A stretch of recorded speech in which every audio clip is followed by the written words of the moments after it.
Our two biggest cities, Sydney and Melbourne, are now in the grip of Delta.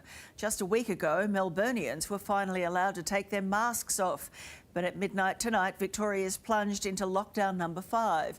With 75 exposure sites and growing cases, Premier Daniel Andrews was blunt. We've got no choice. We've got to do this.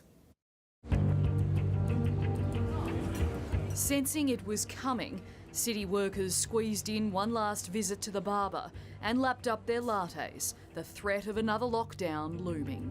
It's getting harder each time, definitely. And within hours, it was official. Lockdown 5.0 is upon us. It's with a heavy heart that the Chief Health Officer and the Public Health team have recommended to me and my Cabinet colleagues that we lock Victoria down from 11:59pm tonight until 11:59pm next Tuesday night.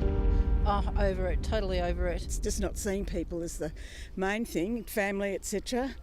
At the moment I've got a family down at Barwon Heads that are all lining up for testing. Melbourne is yet again in a race against this frighteningly fast-moving variant. Our sports-mad city, in some ways its own worst enemy, as 2 footy fans return positive tests after going to Saturday's game at the MCG.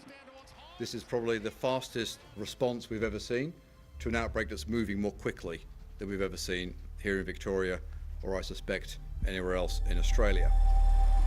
Scared, I've got a family to feed, I'm the breadwinner, so, if we do close down, I don't know what I would do. I've got no other skills besides hair. Nick Mancini is feeling really nervous, worried a 5th lockdown may just see his salon's days end. What does this salon mean to you? I mean, it's everything, and it was for Dad, who's passed in January, and yeah. And what would you like to say to your dad up there if he's watching, and what you're doing to keep this business open? We love you, Dad. We love you, yeah. And I guess every day this salon's open, you're doing it for him. Yeah, 100%. We still think he's going to come through the door. It's still raw for us, He was a part of the family and everyone knew Dad in the area. For Susie Raponi, the damage has been done. Very hard. Susie and her sister-in-law, Philippa Raponi, will shut their family-owned soccer shop in 2 weeks after 33 years of memories. I love coming to work, love it.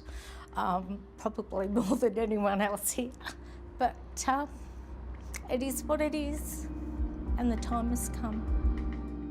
Susie, Philippa, their sons and husbands have all put blood, sweat and tears into the business, selling children their first pair of boots and seeing them grow up. Customers now considered family. Some of them are just A delight. a delight. Yeah. And they're coming back and they're saying, we can't believe you're closing. How do you feel about closing? Very unhappy. Very unhappy.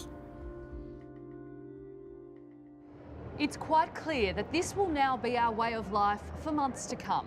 Another outbreak pops up, it crosses borders, and then we feel like we're back where we began. It's also quite clear that there are 2 very distinct schools of thought amongst Melburnians about how we handle this. We lock down, or we learn to live with it. I think we're in a position as a country, because of such slow vaccination rollout, where that's a really difficult decision to make because we don't want people to die. I've got relatives back in Canada that are kind of at the learning to live with it stage, but they've been in a semi-perpetual lockdown for 18 months. And they're looking at our hard lockdowns going, oh, that must be so terrible. Disappointed, flat or frustrated, whatever your feelings may be, there is one single weapon against this virus. And every lockdown, it seems, spurs more Melburnians on to arm themselves. I mean, I'm here to be vaccinated. I'd love everyone to be vaccinated. Until that's done, I think one of our best defences is lockdown.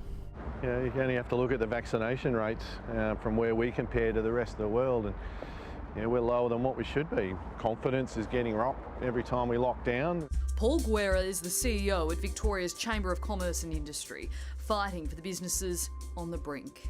We're built on events, world-class events, world-class hospitality. Our pubs are amongst the best in the world as well, and in the city it's been really sad. Some business owners, like gym owner Scott Taylor, are having to take up a second job.